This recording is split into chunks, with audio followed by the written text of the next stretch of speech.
আজকে আমরা যে বিষয় নিয়ে আলোচনা করব সেটি হচ্ছে বিজয় নিয়ে। বিজয় মোমেনদের কি বিজয় হয়, কখন কিভাবে হয়েছিল, বিজয় উদযাপনের দিক নির্দেশনাগুলো কি কি, এসব বিষয় নিয়ে আলোচনা করবো ইনশাআল্লাহ। বিজয়ের সাথে সাথে আমাদের কিছু দুঃখ আছে, যেমন কতজনে আমরা কারবালার ট্রাজেডি সম্পর্কে আলোচনা করছিলাম। কারবালাতে যে ট্রাজেডি ঘটেছে, এর সাথে বেদনাদায়ক একটি ঘটনা, কে আমাদের জন্য অত্যন্ত দুঃখের বিষয়, কিন্তু সেটি শোক পালন হিসাবে আমরা করি না। এগুলো করে শিয়ারা শোক পালন করে। ইসলামের সাথে শোক পালনের, বাৎসরিক শোক পালনের কোন বিধান ইসলামের মধ্যে নেই। এজন্য আমরা তা করি না, কিন্তু আমরা যে সমস্ত ঘটনাগুলো থেকে শিক্ষা গ্রহণ করার চেষ্টা করি। আল্লাহ তাআলা আমাদেরকে ওইসব ঘটনা থেকে, আলোচনা থেকে শিক্ষা গ্রহণ করার তৌফিক দান করেন। সাথে সাথে গতকাল আমাদের মাঝ থেকে চলে গেলেন, কি বলে সম্বোধন করলে যথাযথ মূল্যায়ন হবে তা আমি বলতে পারি না। আমরা অনেকেই জেনেছেন, হাটহাজারী মাদ্রাসার শাইখুল হাদিস উস্তাদুল আসাতিজা এবং হেফাজত ইসলাম বাংলাদেশের আমির ছিলেন তিনি, আল্লামা হাফেজ জুনায়েদ বাবুরি রাহিমাহুল্লাহ। আল্লাহর ডাকে সাড়া দিয়ে গতকাল আমাদের মাঝ থেকে চলে গেছেন। ইন্না লিল্লাহি ওয়া ইন্না ইলাইহি রাজিউন। এটি অত্যন্ত আমাদের জন্য দুঃখের বিষয়। সাথে সাথে একটু খুশিও লাগছে, এই কারণে এমন এক দিনের মধ্যে তিনি আমাদের দেশ ছেড়ে চলে গেলেন মহারমের 10 তারিখ, যেদিন হুসাইন রাদিয়াল্লাহু তাআলা আনহু শাহাদাত বরণ হয়েছিল, ওই দিনের মধ্যে। যাই হোক, হুজুর আমার সরাসরি উস্তাদ, এজন্য খুব মন কাঁদে। তারপরে শোনার পর থেকে অনেক খারাপ লাগছে। হুজুরের ক্লাসে একেবারে কোনায় কোনায় ছাত্রগুলো বসে থাকতো, পিঁপড়ার মতো, পিপিলিকা যেরকম ভাবে সারিবদ্ধ থাকে ওরকম ভাবে হুজুর উস্তাদের ক্লাসে কিন্তু এরকম থাকতো। শোনার পর থেকে কেন জানি এমন খারাপ লাগতেছে। হুজুরের মৃত্যু সংবাদ শোনার পর থেকে অন্যরকম একটা অনুভূতি আসছে। আল্লাহ তাআলা আমাদেরকে নিয়ে গেছেন, আমরা প্রত্যেকে দোয়া করি আল্লাহ তাআলা আমাদের জান্নাতুল ফেরদাউসের মেহমান হিসেবে কবুল করেন। আমিন। এরকম কত মুজাহিদ বাতিলের বিরুদ্ধে বলিষ্ঠ কণ্ঠস্বর, আপসহীন নেতা আমাদের মাঝে তৈরি হবে কিনা আল্লাহ পাক এই জানেন। মৃত্যুর আগ পর্যন্ত এক মুহূর্তের জন্য বাতিলদের কাছে মাথা নত করেন নাই। তার যে আকীদা, তার যে মানহাজ, ওই মানহাজের উপরে অটল থেকে তিনি মরণ পর্যন্ত তার জীবনকে অতিবাহিত করেছেন নির্দিষ্ট মানহাজের মধ্যে থেকে। বাতিলের সাথে বিন্দুমাত্র আপোষ করেন নাই। তাকে একাধিকবার তাকে আমন্ত্রণ করা হয়েছিল, একাধিকবার বিভিন্ন রকমের প্রলোভন দেখানো হয়েছিল, কিন্তু কোনো প্রলোভনে উপস্থিত করেন নাই। টাকার নাই, চিকিৎসার জন্য সরকারি খরচে বিদেশ নিয়ে যাওয়ার কথা তাকে বলা হয়েছিল একাধিকবার, তিনি প্রত্যেকবারে নাকচ করে দিয়েছেন, দরকার নেই। তোমরা তো যারা 2013 সালে আমার সাথে কি আচরণ করেছে আমার কাছে তো জানা আছে, ঠিক না? আপনি যে গ্রামে একটা কথা আছে, জুতা মেরে গরু দান করা, জুতা মারতেছেন, আমার গরু দান করবেন, এই দান তো দরকার নাই। ইজ্জতের লোকে এই গরু চায় না, ঠিক কিনা? হুজুর ছিলেন এমন, বীর মুজাহিদ ছিলেন, সব সময় ছিলেন হকের পক্ষে, বলিষ্ঠ কণ্ঠস্বর, ইসলামের জন্য অনেক খ্যাতমত করে গেছেন। আমার তো মনে হলো কালকে যেন হাদিসের বিশাল কোরআনকে খবর দেওয়া হয়েছে। এত বেশি পরিমাণ হাদিস জানতেন, অনেক কোনো কিতাব লিখেছেন। যাই হোক, তো বেশি কথা বলে সময় নষ্ট করতে চাই না। পরিশেষে সকলের কাছে বলা যায়, আমি নিজে দোয়া করি আল্লাহ তাআলা উস্তাদ হাফেজ জুনায়েদ বাবুরি রাহিমাহুল্লাহকে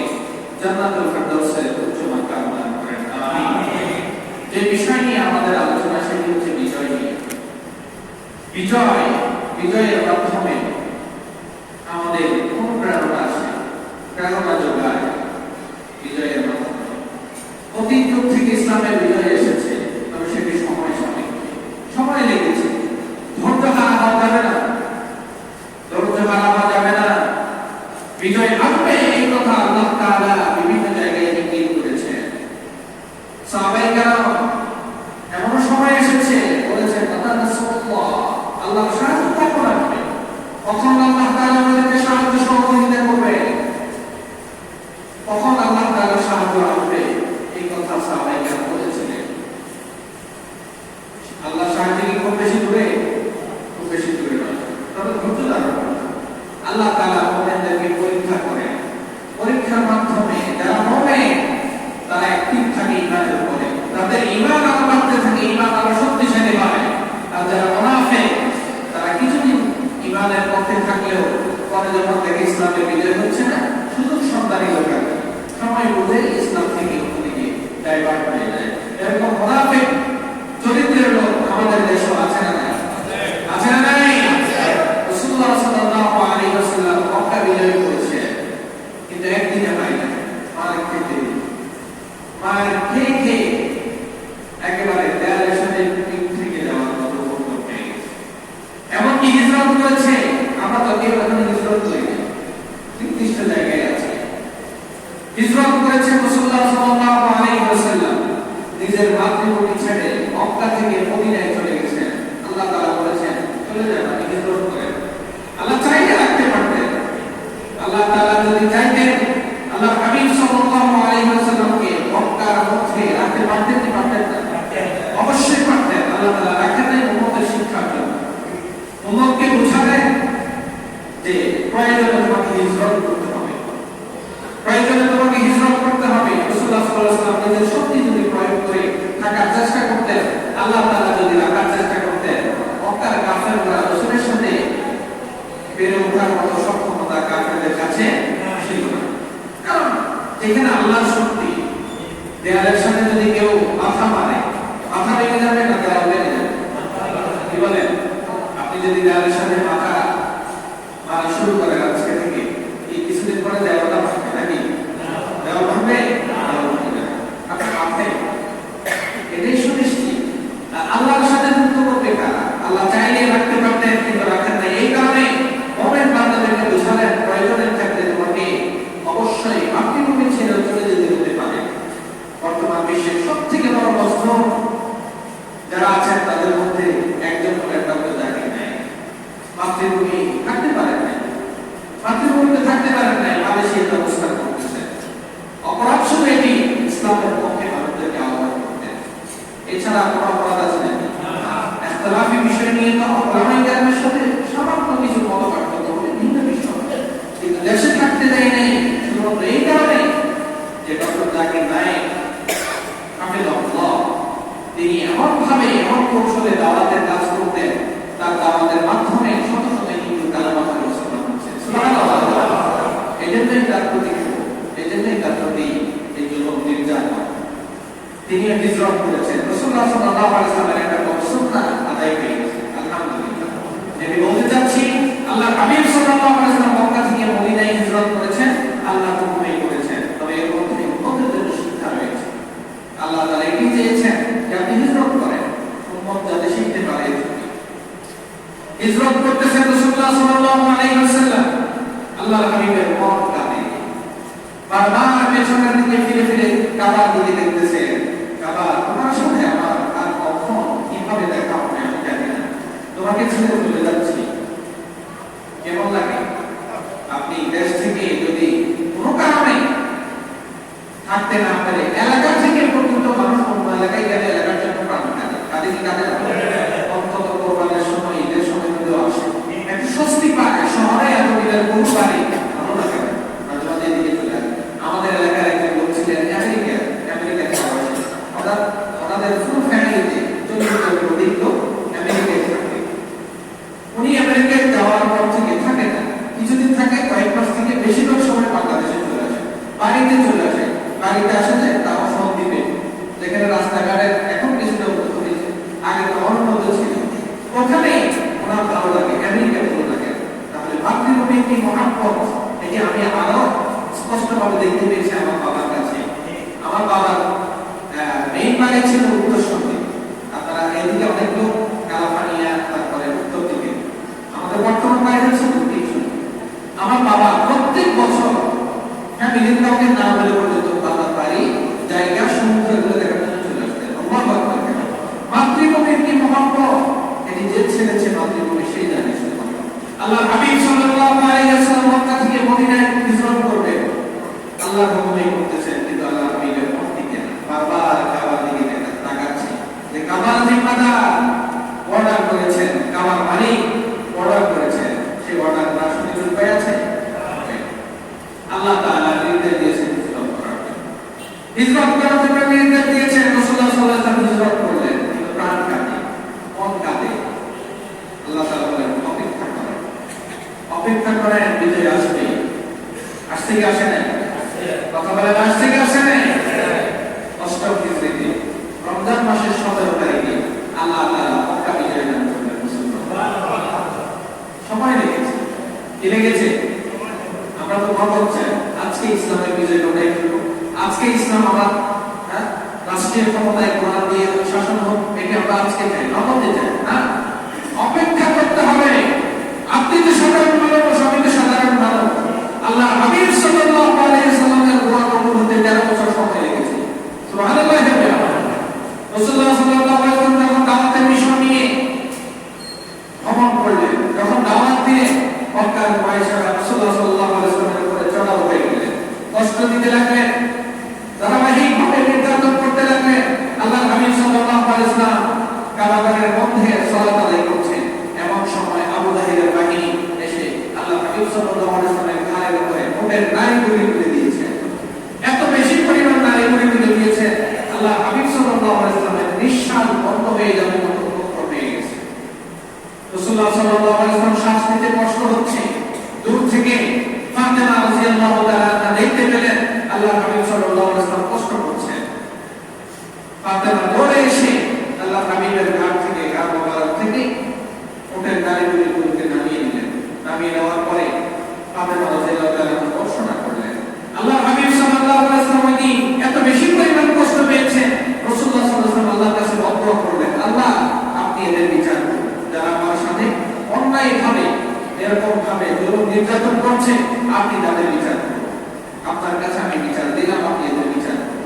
আল্লাহ হাবিব সাল্লাল্লাহু আলাইহি ওয়াসাল্লাম এই দোয়া করেছিলেন কোথায়? মক্কায়। কোথায়? মক্কায় দোয়া করেছিলেন। মদিনায় হিজরত করার পরে বদরের প্রান্তরে আল্লাহ হাবিব সাল্লাল্লাহু আলাইহি ওয়াসাল্লামের সেই দোয়া কবুল হয়ে গেছে। সুবহানাল্লাহ। সময় লেগেছে কয় বছর? 13 বছর। কয় বছর? রাসূলের দোয়া কবুল হতে সময় লেগেছে 13 বছর। আপনি এত নগদ জানতেন, এত নগদ কেন দরকার? আজকেই বিজয় ঘটিয়ে ফেলবো, এত নগদের দরকার নাই। বিজয় যখন আসা শুরু হবে ইনশাআল্লাহ ধারাবাহিকভাবে আসতেই থাকবে ইনশাআল্লাহ। সুবহানাল্লাহ। আসতেছে কিনা বিজয়? আসতেছে কিনা? আমরা দেখতে পাচ্ছি ইসলামের বিজয় আসতেছে। মায়ের খেতে খেতে আমাদের অবস্থা নাজুক হয়ে গেছে।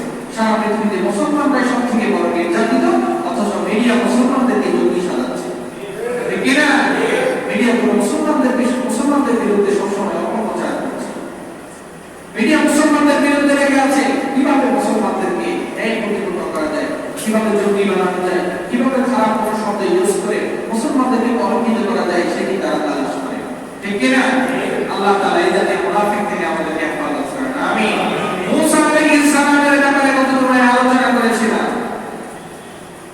যাকে কেন্দ্র করে 10 মুহররম আমরা রোজা রাখি। 10 মুহররম কিন্তু একটি বিজয়ের দিন। 10 মুহররম মাস একটা বিজয়ের মাস, আর 10 মুহররম বিশেষ করে একটা বিজয়ের দিন।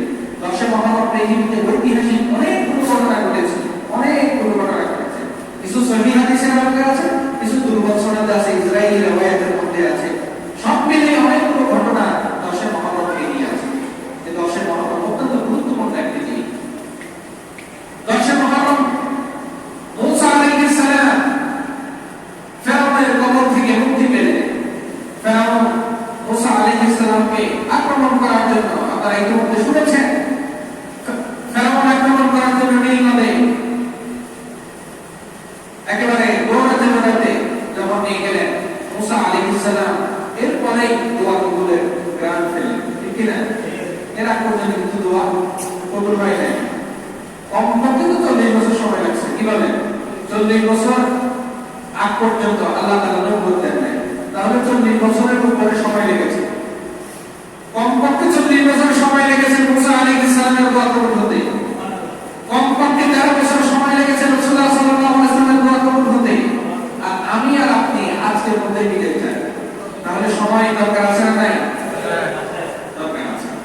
বর্তমান বিশ্বে সবথেকে বড় শক্তিশালী রাষ্ট্র, পরাশক্তির পরাশক্তি আমেরিকা, রাশিয়া, চীন, এদের মতো রাষ্ট্রকে আল্লাহ তাআলা তালেবানের মতো জুতাহীন, জামাহীন, বোমা বারুদহীন লোকগুলোর মাধ্যমে আল্লাহ তাআলা তালেবানদেরকে বিজয় দিয়ে দিয়েছেন। সুবহানাল্লাহ। এর থেকে বোঝা যায় কি? এর থেকে বোঝা যায় বদরের প্রান্তরে যেমন এইভাবে রাসূলুল্লাহ সাল্লাল্লাহু আলাইহি ওয়াসাল্লাম 1000 কাফেরের বিরুদ্ধে লড়াই করে 313 জন মাত্র মুসলমানদের সংখ্যা, এই 313 জনের 1000 এর মধ্যে বিজয় নিয়ে আসলো। তালেবানের বিজয় আমাদেরকে সেই ঐতিহাসিক বদরের কথা স্মরণ করিয়ে দেয়। সুবহানাল্লাহ।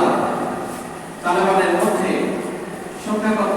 মাত্র 90,000 বা 80,000, 90,000, 80 থেকে 90,000 লোক তালেবানের মধ্যে। আর ওদের সংখ্যা হচ্ছে 3 লক্ষ। কয় লক্ষ? 3 লক্ষ বাহিনীর মাধ্যমে পরাশক্তি বিভিন্ন রকমের ট্রেনিং এর তো অভাব নাই। কত রকমের ট্রেনিং দিয়ে এদেরকে বছরের পর বছর এখানে রাখলো, খাওয়ালো। হ্যাঁ, 90 লক্ষ মার্কিন ডলার খরচ করেছে তালেবানের পেছনে, শুধুমাত্র তালেবানদের শেষ করার জন্য। নাউজুবিল্লাহ। 90 লক্ষ মার্কিন ডলার, কিন্তু এটাকে হিসাব আসে না। আমি খুঁজে দেখছিলাম বাংলার কত হয়। 90 লক্ষ মার্কিন ডলার খরচ করেছে তালেবানদেরকে শেষ করে দেওয়ার জন্য। 3 লক্ষ অস্ত্রে সজ্জিত যত রকমের আধুনিক অস্ত্র আছে সবকিছু তাদের কাছে ছিল। এরপরও তালেবানদেরকে আল্লাহ তাআলা বিজয় দান করেছেন।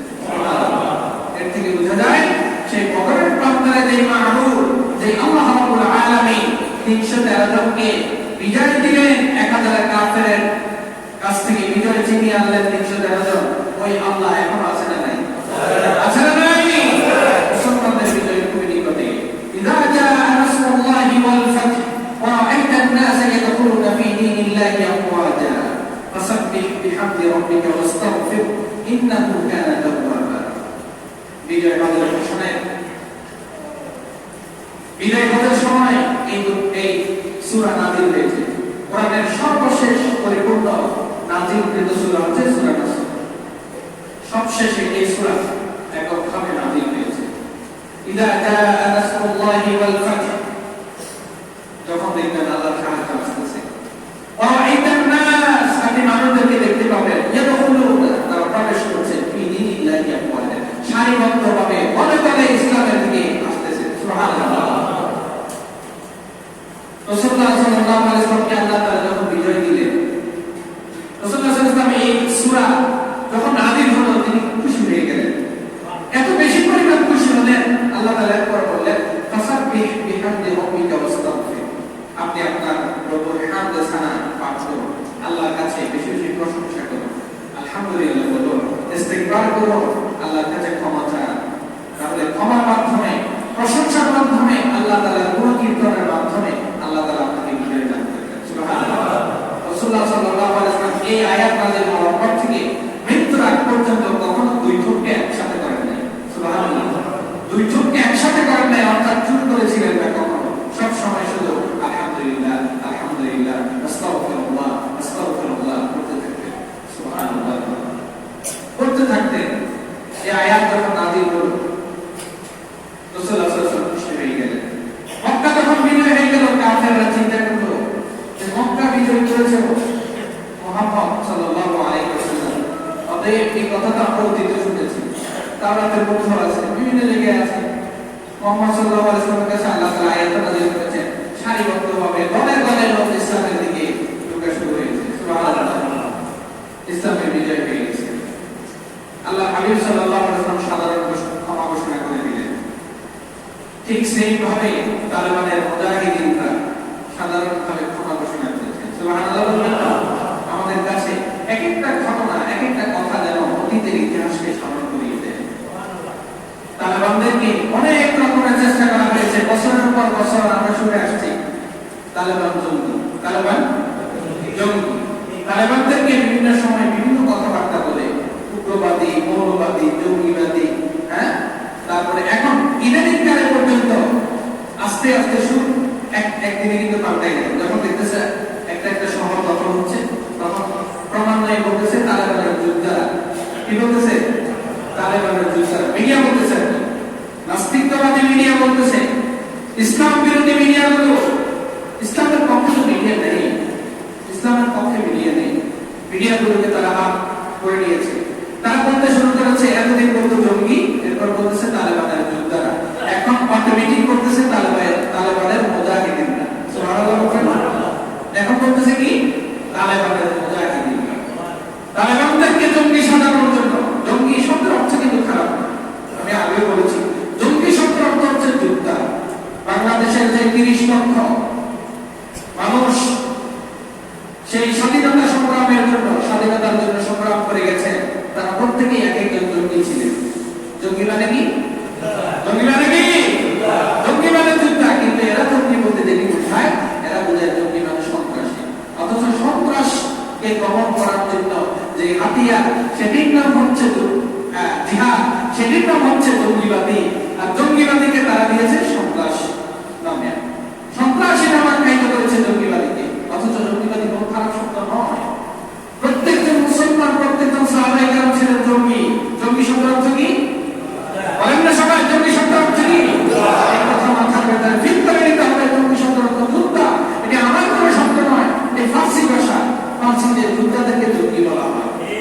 জঙ্গি বলা, জঙ্গি ওহর নাম শুনছেন না? জঙ্গি শব্দের অর্থ হচ্ছে যোদ্ধা, কিন্তু মিডিয়া সেটাকে সন্ত্রাসী বানিয়েছে। যেটি বলছিলাম, তালেবানদেরকে অনেক চেষ্টা করা হয়েছে, অবশেষে এখন দেখতেছে শুধুমাত্র তালেবান কি করে না করে, বলেছে আমরা একটু পর্যবেক্ষণ করি।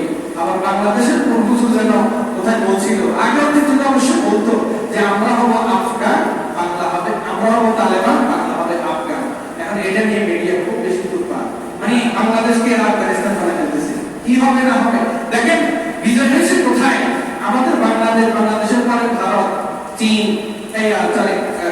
পাকিস্তান, পাকিস্তানের পরে গিয়ে আফগানিস্তান। কোথায়? সে 1000 কিলোমিটার দূরে আফগানিস্তান, ওখানে বিজয় হয়েছে। এখানে নাস্তিকদের কি বলে, নাস্তিকদের ফাইনাল অবস্থা হয়ে যাচ্ছে। সুবহানাল্লাহ বলবেন না? আপনারা দেখতে পাচ্ছেন না মিডিয়ার মধ্যে তারা কি রকম করে? বাংলাদেশে বলা হয় যে কোনো ঘটনাই ঘটতেছে না, শুধু পাকিস্তান, আফগানিস্তানে হচ্ছে সব ঘটনা, সারাক্ষণ শুধু এটা নিয়ে নিতেছে। অর্থাৎ আল্লাহ তাআলা যে বলেছেন কোরআনুল কারীমের মধ্যে, ইন্না কাইদা শাইতানি কানা দাঈফা, শয়তানের চক্রান্ত যতই আর্থিকভাবে বাহির দিক থেকে দেখতে খুব বেশি মজবুত মনে হোক, আল্লাহ বলেছেন শয়তানের সব ধরনের ষড়যন্ত্রগুলো মাকড়সার জালের মতো। মাকড়সার জাল যেরকম ভাবে কোনো কিছু ধরে রাখতে পারে না, কোনো আক্রমণকে সহ্য করতে পারে না, ঠিক তেমনি ভাবে বাতিলদের সব ধরনের চক্রান্ত হচ্ছে মাকড়সার জালের মতো। সুবহানাল্লাহ। আমরা সেটি দেখতে পাচ্ছি। কোথায় আফগানিস্তানের বিজয় হয়েছে? তারা এখানে ভয়ে অন্যরকম আতঙ্কে অবস্থা খারাপ হয়ে গেছে। বাংলাদেশ থেকে কয়জন যাচ্ছে আফগানিস্তান, কয়জন আসতেছে, কয়জন বাঙালি ওখানে আছে, এখানে কোনো জঙ্গিবাদী তৎপরতা শুরু হয় কিনা, সব দিক থেকে অন্যরকম একটা অবস্থা। কি আশ্চর্য ব্যাপার! আল্লাহু আকবার কাবীরা, আল্লাহু আকবার। সুবহানাল্লাহ বলবেন না? আল্লাহ তাআলা আমাদের ভাইদেরকে বুঝদান করেন। আমিন। ইসলাম কখনো খারাপ কোনো কিছুর দিকে মানুষদেরকে আসতে বলে না। ইসলাম সবসময় ভালোর জন্য বলে। একজন লোক আপনাকে অস্ত্র দিয়ে কেটে ফেললো, আরেকজন ডাক্তার আপনাকে অস্ত্র দিয়ে কাটলো, দুইজনের কাটা কি সেম?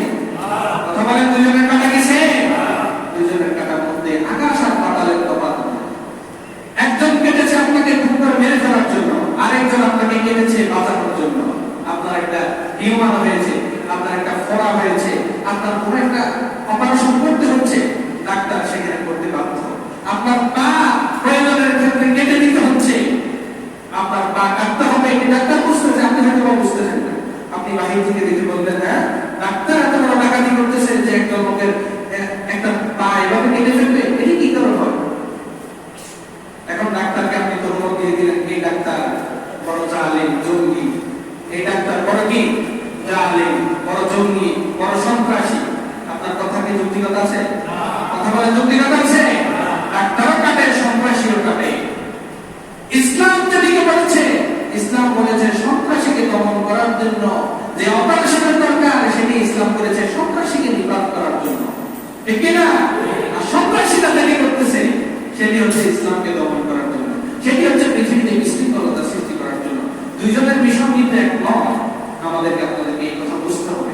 ইসলাম জিহাদের কথা বলে, কিন্তু বর্তমানে অধিকাংশ মানুষ, বাংলাদেশের তো আমার মনে হয় 90 জনের ইমানই নাই, 90 জনের কি নাই। আচ্ছা বলেন, কোরআনের মধ্যে আল্লাহ তাআলা বলেছেন কেউ যদি চুরি করে তার হাত কাটতে হবে, কি করতে হবে? এই কথার পক্ষে কি বাংলাদেশের সব মানুষ আছে? মুসলিম ওই কয়েকজন লোক, কিছু মানুষ পক্ষে আছে।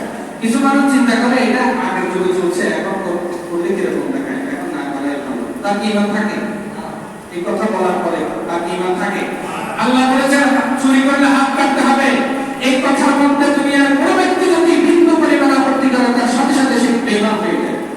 তাহলে আপনি এখানে হিসাব করেন, বাংলাদেশের 90% মানুষ যে আমি বললাম যে ইমান হারা, এটা কি মিথ্যা হবে? মিথ্যা হবে না। আমাদের অধিকাংশের ধারণা এমন যে ইসলামিক কায়দায় যে শাসনগুলো, ইসলামিক কায়দায় যে বিচার ব্যবস্থা, এটি মনে হয় মধ্যযুগীয় কায়দায় কোনো বর্বরতা মনে হয়। এদিকে বিভিন্ন রকমের ট্যাগ লাগিয়ে মিডিয়া প্রচার করছে, বিভিন্ন সময় এদিকে মানুষদের দেমাগ শক্তি, বুঝ শক্তিকে পরিবর্তন করার জন্য বিভিন্ন সময় বিভিন্ন শব্দ ব্যবহার করছে। ইসলাম বলছে কেউ যদি জেনা করে, বিবাহিত লোককে রজম করে, পাথর নিক্ষেপ করে হত্যা করে দাও, আপনার কাছে যদি এই বিধানটাকে বিন্দু পরিমাণ খারাপ লাগে, বুঝতে হবে আপনার ভিতরে কি নাই। বলেন না সবাই কি নাই? বাংলাদেশের কার্যক্রম নাই, সেটি ভিন্ন ব্যাপার। তবে আপনি যদি এই আইনের বিপক্ষে বিন্দু পরিমাণ আপনার মুখ দিয়ে বলতে হবে না, মন বলছে এই আইন না হওয়াটাই ভালো ছিল, বা মন বলছে এমন আইন না হোক, তাহলে আপনি সাথে সাথে বেঈমান হয়ে যাবেন। নাউযুবিল্লাহ। ইসলামের ছোট থেকে ছোট কোন বিধানকে আপনি যদি অবজ্ঞা করেন, ইসলামের ছোট থেকে ছোট কোন বিধানকে যদি আপনি এভাবে তুচ্ছ তাচ্ছিল্য করেন, সাথে সাথে ঈমান চলে যাবে। আল্লাহ তাআলা আমাদের ঈমানকে হেফাজত করেন, আমিন। যদি বলছি না ইসলামের বিজয় একের পর এক আসতেই থাকবে, আল্লাহ তাআলাই এটি ঠিক করেছেন। সবচেয়ে বড় খুশির বিষয় হচ্ছে আমাদের মধ্যে অনেকেই আছে, এখানেও আছে উপস্থিত, কাজী মোহাম্মদ ইব্রাহিমকে অনেক সময় ট্রল করতেন, বিভিন্ন সময় করোনা ভাইরাস নিয়ে আরো বিভিন্ন তথ্যগুলো উনি যখন দিতেন, অনেক মানুষ ট্রল করতেন। গত কয়েকদিন আগে আমি দেখতে পেলাম ওনার একটা ভিডিও, উনি 2018 সালে বলছিলেন যে 2018 সালে বলছিলেন প্রত্যেক 100 বছর পরে আল্লাহ তাআলা এমন কিছু লোক পাঠান যাদের মাধ্যমে ইসলামের বিজয় ঘটে। সুবহানাল্লাহ।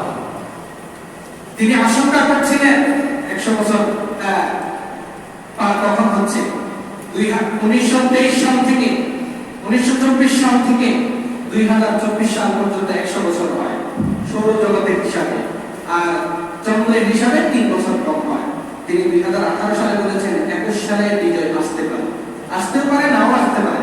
এই কথা বলার কারণে অনেকেই ট্রল করছে না, অনেকেই বিভিন্ন রকমের কথাবার্তা বলছে। আল্লাহর কি হুকুম, 2021 সালে এসে আমরা দেখতে পাচ্ছি আল্লাহ তাআলা আমাদেরকে বিজয় এনে দিয়েছেন। সুবহানাল্লাহ। তিনি কিন্তু ব্যক্তিগত কোনো কথা থেকে কথা বলেন নাই, তার বাপের ঘর থেকে কথা আনেন নাই, তার কোনো মুরব্বির কিচ্ছাকারী থেকে আনেন নাই। তিনি যে কথা বলেছেন হাদিস সেই কথা বলেন। হাদিস বলেছে 100 বছর পরে যে কোনো একটা সুসংবাদ আসবে, এরকম আমরা দেখতে পেয়েছি। 100 বছর পরে আল্লাহ তাআলা তার রবের মাধ্যমে ইসলামের বিজয় ঘটাচ্ছেন। সুবহানাল্লাহ। বিজয় আসতে পারে। এজন্য যে কোনো মানুষের কোনো কথা যদি শুনি আমরা, যদি জ্ঞানী লোক হয়, তার কোনো বিষয়ে বিন্দুমাত্র মন্তব্য না করা, কারণ এই ক্ষেত্রে আমার ঈমানের কোনো ত্রুটি এসে যেতে পারে। আল্লাহ তাআলা হেফাজত করেন, আমিন। যে কথা বলছি না, ইসলামের বিজয় আসতে সময় লাগে, ইসলামের বিজয় আসতে সময় লাগে। তালেবানদের বিজয় আমাদেরকে সেটি দেখিয়ে দেয়। 20 বছর পর্যন্ত বনে জঙ্গলে ছিলেন এই তালেবানের মুজাহিদিনরা, কত কষ্ট করেছে। অপরাধ কি ছিল? অপরাধ কোনো কিছুই নেই। অপরাধ একটা তারা বের করে নিয়েছে যেটাকে অপরাধ হিসেবে, আসলে এটির ধারে কাছেও তালেবানরা ছিল না। টুইন টাওয়ারকে হামলা করেছে না করেছে, তারা এটির জন্য দোষ চাপিয়ে দিয়েছে আল কায়েদার উপর, ওসামা বিন লাদেনের উপর। আল কায়েদার মেইন যিনি ছিলেন ওসামা বিন লাদেনের উপর দোষ চাপিয়ে দিলেন যে এই লোকটাই এই কাজ করেছে। তাদের কাছে কোনো তথ্য আছে এই ব্যাপারে? আজকের এই দিন পর্যন্ত প্রমাণ করতে পেরেছে? কোনো প্রমাণ করতে পারে নাই। অথচ বছরের পর বছর হাজার হাজার আফগান মুজাহিদিনদেরকে এরা হাজার হাজার শিশুদেরকে পিতা হারা করেছে, বাড়ি হারা করেছে, স্ত্রীকে স্বামী হারা করেছে, হাজার হাজার। আল্লাহ তাআলা তাদেরকে জান্নাতুল ফেরদাউসের উচ্চ মাকাম দান করেন, আমিন। যারা শাহাদাত বরণ করেছে আল্লাহ তাআলা প্রত্যেককে কবুল করেন, আমিন। তালিবানের মুজাহিদদের জন্য দোয়া করার দরকার আছে না নাই? দরকার আছে না নাই? তাদের মাধ্যমে রাসূলুল্লাহ সাল্লাল্লাহু আলাইহি ওয়াসাল্লাম ভবিষ্যৎবাণী প্রমাণ করে আল্লাহর হাবিব সাল্লাল্লাহু আলাইহি ওয়াসাল্লাম বলেছেন, ইমাম মাহদীর সৈনিক হবে, খোরাসান থেকে একদল লোক এরকম ভাবে বের হবে, তারা হচ্ছে তালিবানেরা। সুবহানাল্লাহ বলেন না? তারা হচ্ছে তালিবানেরা। অতএব তাদের ব্যাপারে মুখ খুলতে সাবধান। অনেকেই ইতিমধ্যে বিভিন্ন রকমের মন্তব্য করে বসে। আমাদের কিছু সহি আকীদার ভাইয়েরাও দুই একজনের কাছ থেকে এরকম শুনতে পেলাম, সবাই না, দুই একজনের বলতেছে তালেবানরা নাকি কি বলে শিরকের মদতদাতা। বলে যে 2001 সাল পর্যন্ত তারা যখন ছিল তারা মাজার ভাঙে নাই কেন? মাজার ভাঙা কি রাষ্ট্রের দায়িত্ব নাকি? কি বলে মাজার ভাঙা দায়িত্ব? মাজার শব্দের অর্থ কি? মাজার শব্দের অর্থ হচ্ছে জিয়ারতের স্থান। যেখানেই কবর আছে, যেখানে জিয়ারত করে ওটাকে বলে মাজার। বিল্ডিং করে এটা নিষিদ্ধ কাজ, কিন্তু মাজারে যদি কেউ সেজদা করে, সেজদাকে নিষিদ্ধ করা, সেজদা বিমুখ করা, কোন মানুষকে সেজদা থেকে ফিরিয়ে নেওয়া, এটি হচ্ছে মানুষের দায়িত্ব, এটি হচ্ছে দাওয়াতের মিশন। তারা মাজার বানায় কেন? এটার জন্য নাকি তারা মাজার ফুজারি হয়ে গেছে। নাউযুবিল্লাহ বলবেন না? আল্লাহ তাআলা ওই সমস্ত ভাইদেরকে হেদায়েত নসিব করেন, আমিন। আল্লাহ তাআলা আমাদের ভাইদেরকে, তালেবানের মুজাহিদিনদেরকে কবুল করেন, আমিন। সাথে সাথে আমাদের জন্য সুসংবাদ হচ্ছে ইসলামের পক্ষে আমাদেরকে আরো বেশি শক্তিশালী হতে হবে।